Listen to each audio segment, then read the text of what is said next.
हाय दोस्तों, वो देखने वाले रिस्पायरेटरी सिस्टम श्वसन तंत्र को। श्वसन तंत्र एक कैटाबोलिज्म प्रक्रिया है। कैटाबोलिज्म मतलब अपचयी प्रक्रिया, उसको बोलते हैं तोड़ फोड़ कर ऊर्जा का निर्माण करना, उष्मा का निर्माण करना कैटाबोलिज्म कहलाता है, और जोड़कर उष्मा का निर्माण करना एनाबोलिज्म कहलाता है। श्वसन मार्ग देखते हैं। श्वसन मार्ग वायु जिस मार्ग से अनुसरण करता है, मतलब कि गुजरता है, उसको श्वसन मार्ग कहते हैं। श्वसन मार्ग में मतलब बेसिकली 8 चीजें आती है, जैसे कि नासा छिद्र, नासा कपाट, यहाँ जो नीचे की है मतलब उसको बोलते हैं फेरिंग्स, और यहाँ जो वॉइस बॉक्स है उसको बोलते हैं लैरिंग्स। लैरिंग्स मतलब ग्रसनी, यहाँ पे लैरिंग्स, इसको ग्रसनी बोलते हैं। यहाँ वॉइस बॉक्स है, यहाँ पे एक एपिग्लोटिक्स होता है। एपिग्लोटिक्स एक गाड़ी का काम करता है। मतलब एपिग्लोटिक्स यहाँ मतलब यहाँ पे 2 नली होती है, एक सांस की, एक मतलब जो एसोफेगस मतलब खाना जो जाता है उसका।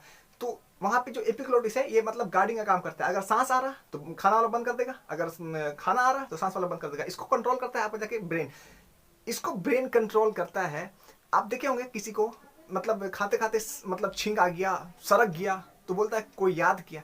याद नहीं किया, आप किसी के याद में बिजी थे। ब्रेन, चूंकि ये ब्रेन कंट्रोल करता है इसको, आप खाना खा रहे हैं, ब्रेन कहीं और बिजी है आपका, किसी के याद में। ओ माय गॉड, क्या देखी थी, क्या पलटी थी, उसके याद में आप हैं। आप खाना खा रहे हैं और एपिग्लोटिक्स पूछ रहा कि सांस आ रहा है, मतलब हवा आ रहा है, या फिर आपको जाके मतलब खाना आ रहा है, और ब्रेन कहीं और बिजी है, आप कहीं और बिजी हैं।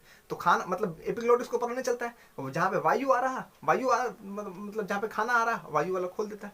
तो मतलब जो फेफड़ा में, मतलब जो ट्रैकिया में है, ट्रैकिया में खाना चल जाता है। तो देखता है फेफड़ा, अरे ये कौन आ रहा, तो फड़ाक से एकदम पूरा ताकत लगा के ऊपर फेंकता है। तो आदमी सरकता है, तो बोलता है कोई याद किया। अरे याद नहीं किया, आप किसी के याद में थे। तो यहाँ एपिग्लोटिक्स का काम हो गया। एपिग्लोटिक्स समझ गए। एपिग्लोटिक्स के बाद यहाँ से यहाँ गया हुआ है ट्रैकिया, जिसको बोलते हैं ट्रैकिया। ट्रैकिया से दोनों फेफड़ा में गया हुआ है आपको जाके ब्रोनकाई।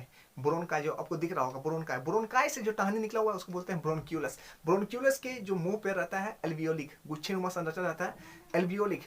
ऑक्सीजन जो जाता है हम लोग का जो शरीर में, जो हम लोग का जो फेफड़ा में ऑक्सीजन जाता है वो एल्वियोलिक के पास रहता है। पीछे से ब्लड का आरबीसी का हीमोग्लोबिन आता है और उस ऑक्सीजन को लेकर जाता है कोशिका में, सेल में लेके जाता है। सेल में भी माइटोकॉन्ड्रिया को देता है। माइटोकॉन्ड्रिया उसको तोड़कर मड़ोड़कर 38 एटीपी का निर्माण करता है। फिर ऊर्जा उष्मा मिलता है हम लोग को। यहां तक तो समझ गए।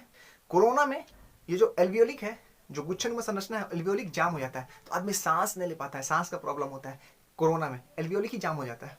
हमारा जो लंग्स है प्लूरा मेम्ब्रेन नामक एक झिल्ली से पूरा ढका हुआ है, एक झिल्ली से ढका हुआ है। उसी के अगल बगल में हार्ट है। तो अगर आप सोचिए, अगर आप दौड़ रहे हैं या फिर आप कुछ एक्सरसाइज कर रहे हैं, तो आपका अगर ढका नहीं रहेगा, झिल्ली में अलग अलग झिल्ली में नहीं रहेगा, तो वो तो टकराएगा। फिर हार्ट और भी जो जितनी भी नसें हैं और जो फेफड़ा है, दोनों आपस में टकराएगा। तो उसको टकराने से बचने के लिए वहाँ एक झिल्ली रहती है जिसका नाम है प्लूरा मेम्ब्रेन। और जो हार्ट रहता है, हार्ट का जो झिल्ली रहता है, कार्डियक नामक एक झिल्ली में बंद रहता है। पेरिकार्डियक नामक झिल्ली में बंद रहता है हार्ट। और जो प्लूरा मेम्ब्रेन है उसमें रहता है आपको जाके फेफड़ा, मतलब लंग्स। और फेफड़ा के नीचे डायफ्राम पाया जाता है, जो ऊपर आपको दिख रहा होगा, जो मतलब एक नक्शा दिख रहा होगा, डायफ्राम पाया जाता है। डायफ्राम क्या करता है, फेफड़ा में इतना क्षमता नहीं है कि वो मतलब सांस को वापस बाहर फेंके। सांस लेने का तो ले लिया आप, लेकिन फेफड़ा में इतना मतलब इतना भी क्षमता नहीं है कि वो बाहर फेंके फेफड़ा में। जब फेफड़ा पचकेगा तब ने ऊपर सांस आएगा। जब सांस लेते हैं तो फेफड़ा फूल जाता है पूरा। नहीं देखते हैं आर्मी वगैरह में जो मेडिकल लेता है तो उसमें फुलाता है आपको जाके 80 से 85 फुलाइए, तो वो जब फेफड़ा फूल जाता है। लेकिन फेफड़ा पचकता कब है, जब फेफड़ा पचकेगा तब ना सांस बाहर फेंकेगा। तो जो डायफ्राम है, डायफ्राम वो ढकेलता है, पूरा ताकत लगाता है। डायफ्राम एकदम पूरा हैवी ताकत लगाता है, तब जाके सांस बाहर आता है, तब फिर सांस लेते हैं। तो डायफ्राम जो है बहुत बड़ा काम करता है, बहुत मतलब इंपॉर्टेंट है डायफ्राम किसी भी बॉडी के लिए, हर एक बॉडी के लिए, ह्यूमन बॉडी के लिए डायफ्राम बहुत ज्यादा महत्व रखता है। किसी को देखे होंगे वो सही सलामत गिरा, लेकिन अचानक से कल्टी मार लिया, मतलब क्या, चला गया, दुनिया से चला गया। तो वो मतलब डायफ्राम अगर स्क्रैच कर जाएगा ना, डायफ्राम अगर टूट गया तो मतलब सांस मतलब जाने का चल जाएगा, लेकिन सांस फेंकेगा नहीं।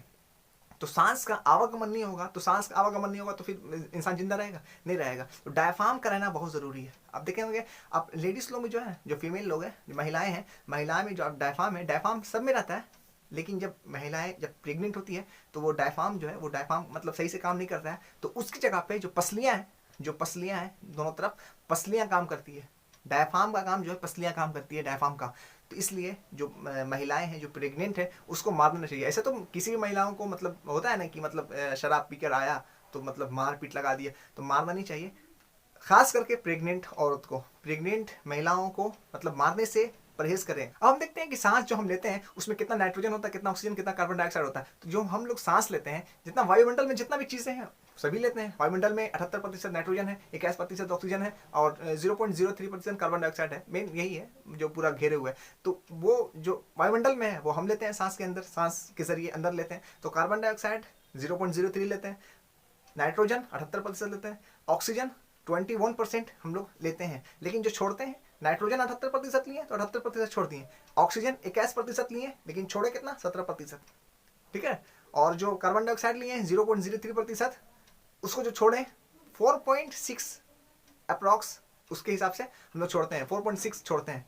लिए कितना, 0.3%, लेकिन छोड़ कितना रहे, 4.6। मतलब अंदर जो क्रिया हो रही है, अंदर जो क्रिया मतलब ऑक्सीजन का जो 4 घटा और कार्बन डाइऑक्साइड का जो बढ़ा, अंदर जो क्रिया होकर जो निकल रही है वो एक्स्ट्रा निकल रही है। हम देखते हैं जब पर्वतारोही पर्वत चढ़ता है तो वो अपने सिलेंडर में क्या लेके जाता है, तो वो ले जाता है नाइट्रोजन और ऑक्सीजन। जब गोताखोर जाता है, गोताखोर जैसे कि समंदर के नीचे गया तो वो ले जाता है नाइट्रोजन और ऑक्सीजन। जब 300 फीट के और नीचे चला जाएगा तो वो ले जाता है नाइट्रोजन और ऑक्सीजन और हीलियम। और आईसीयू में जो लगा रहता है, जो ऑक्सीजन लगा रहता है, उसमें क्या लेते हैं हम लोग, उसमें लेते हैं ऑक्सीजन और helium. ICU intensive care unit, उसमें ऑक्सीजन और हीलियम लेते हैं। हम जो सांस लेते हैं, स्तनधारी जो सांस लेता है वो फेफड़स लेता है, और जो कीड़ा मकोड़ा है वो ट्रैकियस लेता है, और जो मतलब मेढक है, मेढक मतलब जब टेडपोल रहता है, बच्चा रहता है, तो वो गिल से सांस लेता है। और जब थोड़ा सा बड़ा होता है, भूमि पर रहता है, तो वो लेता है मतलब फेफड़ा सांस लेता है। आज भूमिगत रहता है, मतलब कहीं फंस गया, जैसे भूमिगत है, भूमि के नीचे है, दलदल में है, तो वो त्वचा से सांस लेता है, स्किन से सांस लेता है। आई होप ये वीडियो आपको पसंद आई होगी।